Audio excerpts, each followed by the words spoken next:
तो वो उपभोग कहलाता है।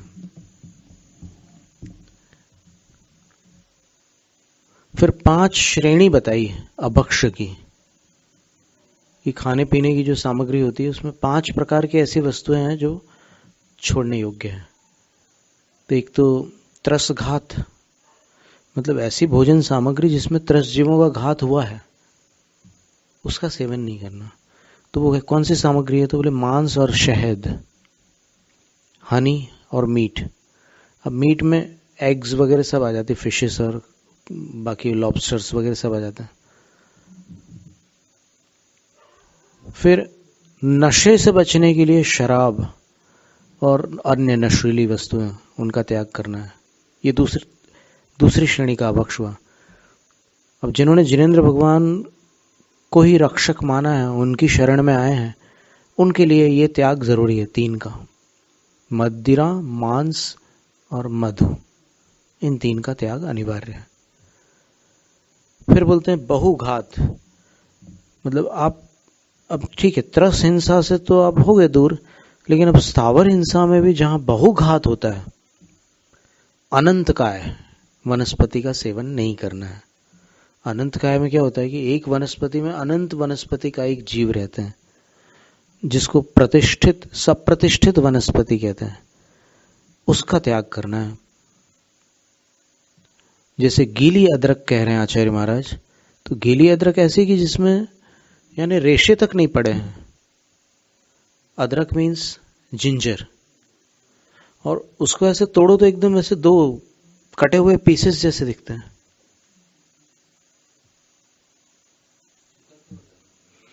अब वो सुखाने वाली जो अदरक होती है वो तो जाली वाली होती है ना, उसमें तो रेशे होते हैं। तो यहां तो एकदम गीली अदरक जो बिल्कुल कोमल अवस्था वाली है, उसका मना कर रहा है, क्योंकि वो अनंत का है। अभी अनंत काय की बात चल रही है ना, क्योंकि अगर रेशे पड़ जाएंगे तो वो अनंत काय नहीं रहेंगे, क्योंकि अनंत काय का लक्षण रेशे से रहित होना है। और रेशे वाले अगर कोई भी वस्तु हो, नीचे ऊपर कहीं भी, जमीन के नीचे उगने वाली हो या ऊपर उगने वाली हो, तो फिर वो अनंत काय की नहीं कहलाएगी। फिर मूलक यानी मूली, मूली भी होती है एक वाइट रंग की, रेडिश बोलते हैं अंग्रेजी में। अब रेडिश बोले, अब कोई बोले कि भाई वहां तो रेडिश लिखा था, कैरेट तो नहीं लिखा था, कैरेट से तो कितना मस्त हलवा बनता है। तो इसको क्या होता है, इसको इसमें उपलक्षण न्याय लगाया जाता है। उपलक्षण मीन्स क्या होता है कि कोई एक चीज बोल दी तो उससे मिलती जुलती चीजों को अपने विवेक से ग्रहण कर लेना होता है। जैसे कह दिया कि मंदिर में जूते पहनकर मत जाओ, तो इसका मतलब यह है कि चप्पल भी पहन के मत जाओ।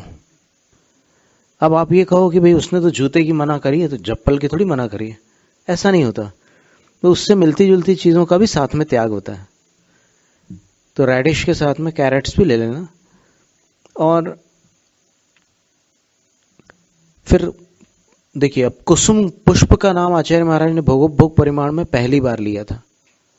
रत्नगण श्रावकाचार्य में पहली बार पुष्पों का वर्णन जो आया वो इसमें आया, कि इन पुष्पों का नाम लेकर के वो कह रहे हैं कि इन पुष्पों का सेवन नहीं करना। किन पुष्पों का? निम्ब कुसुमम, नीम के जो फूल होते हैं उनका सेवन नहीं करना। नीम जो होते हैं ना, संस्कृत में पिचुमंद बोलते हैं, और यहां पर आप जो भी बोलते हैं कई बेऊ। फिर नवनीत, नवनीत का अर्थ ताजा मक्खन, नव का अर्थ नवीन है, तो नया जो ताजा जो मक्खन है, बटर, फ्रेश बटर, वो भी नहीं लेना है। और कैतकम, केवड़ा एक फूल होता है,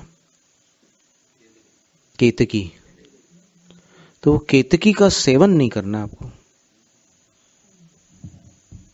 इत्येवम अवेहेम इत्यादि, इस तरह की इस श्रेणी की जो वस्तुएं हैं वो छोड़ने। ये बहुघात, हाँ, कैतक का अर्थ होता है केतकी से प्राप्त होने वाली कोई वस्तु। अब केतकी से कुछ बनता होगा,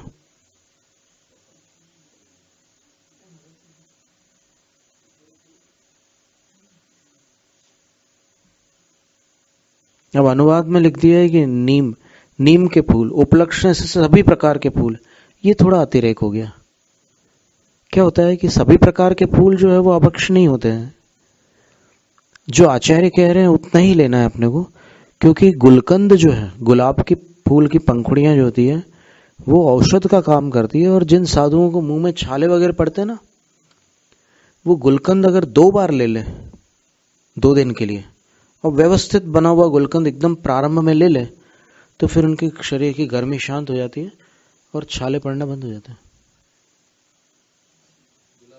गुलाब की पंखुड़ियों से बनता है गुलकंद, एकदम शुद्ध।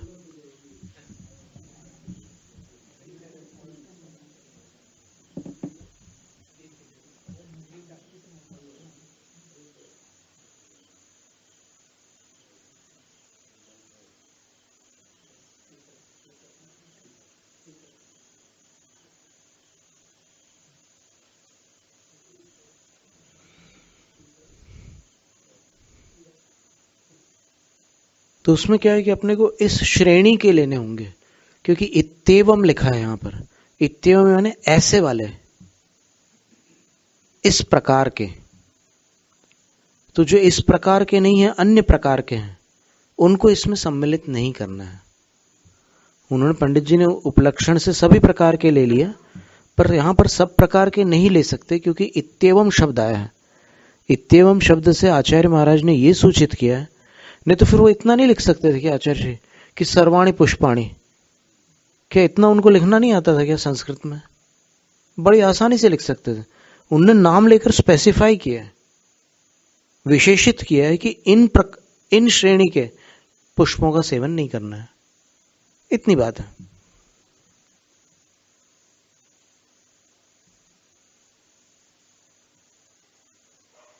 और फिर अभक्ष की श्रेणी में और भी बता रहे हैं, बहुघात हो गया, ये तीसरा अभक्ष था। पहला त्रसघात, दूसरा मादक, तीसरा बहुघात, और चौथा अनिष्ट। अनिष्ट का अर्थ यह है कि उसको खाने के बाद आप बीमार पड़ जाते हैं, आपकी तबीयत के बिल्कुल खिलाफ हो जाता है। कोई ऐसी वस्तु, अलग अलग लोगों के लिए अलग अलग चीजें होती है। किसी को चने का आटा खाने से तकलीफ हो जाती है, और किसी को और कोई वस्तु खाने से तकलीफ हो जाती है। किसी को डालडा घी से नुकसान होता है। अब डालडा घी का यहाँ पर प्रावधान नहीं है, वैसे एक उदाहरण दे रहे हैं हम। अलग अलग चीज़ों से अलग अलग लोगों को नुकसान होता है। तो जो नुकसान पहुंचाने वाली वस्तु है वो आपके लिए अभक्ष है, क्योंकि वो आपको नुकसान पहुंचा रही है, तो वो व्यक्तिगत अभक्ष होगी, तो उसका आप त्याग कर दीजिए। ऐसा नहीं कि आपको किसी शक्कर की तकलीफ हो रही है, किसी को डायबिटीज वाले को, तो वो सारे संसार पर नहीं थोप सकता कि भाई शक्कर कोई नहीं खाना, मैं नहीं खा रहा हूं, तुम भी मत खाना, शक्कर से बहुत नुकसान होता है। तो भाई तुम नहीं खा रहे हो तो मत खाओ, तो बाकी लोगों का तुम ठेका मत लो, तुम अपना करो और उनको अपना करने दो। जिसको जिससे, अब किसी को ब्लड प्रेशर वाले को नमक से तकलीफ होती है, हाई ब्लड प्रेशर वाले को, तो वो नमक छोड़ दे। और किसी को और किसी चीज से तकलीफ होती है तो उसको वो चीज छोड़ने योग्य है। कोलेस्ट्रॉल वालों को तेल घी से तकलीफ होती है, ट्राइग्लिसराइड्स वालों को घी वाली मिठाइयों से तकलीफ होती है। तो अलग अलग चीजें रहती है, तो जिसको जो छोड़ना है वो, उसके लिए जो नुकसान कर रही है वो चीज छोड़ सकता है। कभी कभी अल्प मात्रा में हानि नहीं करती, अधिक मात्रा में हानि करती है। पर फिर वो अल्प मात्रा में लोभ ऐसा होता है कि लोभ की मात्रा अल्प नहीं होती। लेते लेते लगता है कि अब थोड़ा और ले लेते, आज ले लेंगे, फिर एक हफ्ते के लिए फिर नहीं लेंगे, चलो बैलेंस हो जाएगा। तो वो बैलेंस के चक्कर में शरीर तो बैलेंस नहीं कर रहा, ये तो आपके मन कह रहा है, शरीर थोड़ी कह रहा है कि हमें 8 गुलाब जामुन खाना है। ये शरीर कहता है कि मन कहता है? बोलो।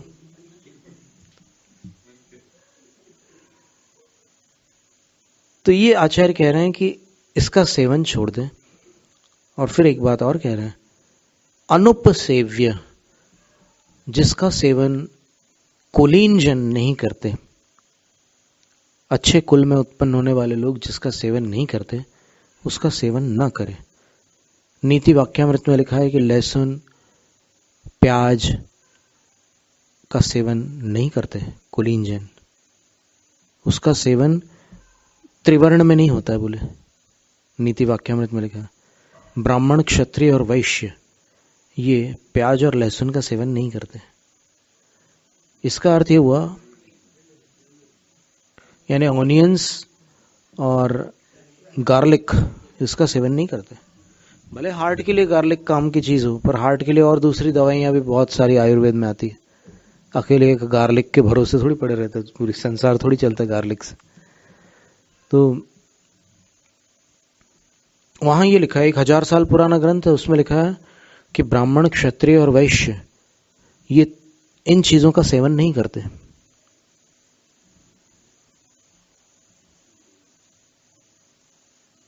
और क्या क्या नहीं करते, बोले कि शंख भस्म जो होती है, या शंख का जो चूर्ण होता है, शंख पिष्टी, उसका सेवन नहीं करते। गौमूत्र का सेवन नहीं करते। करव दुग्ध, ऊंटनी के दूध का सेवन नहीं करते।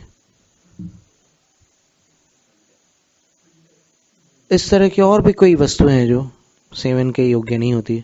वो भले प्रासुक हो, कैसे भी उसमें जीव जंतु ना हो, लेकिन फिर भी वो अपने सेवन के योग्य नहीं है, इतना जान करके उसको छोड़ देना है।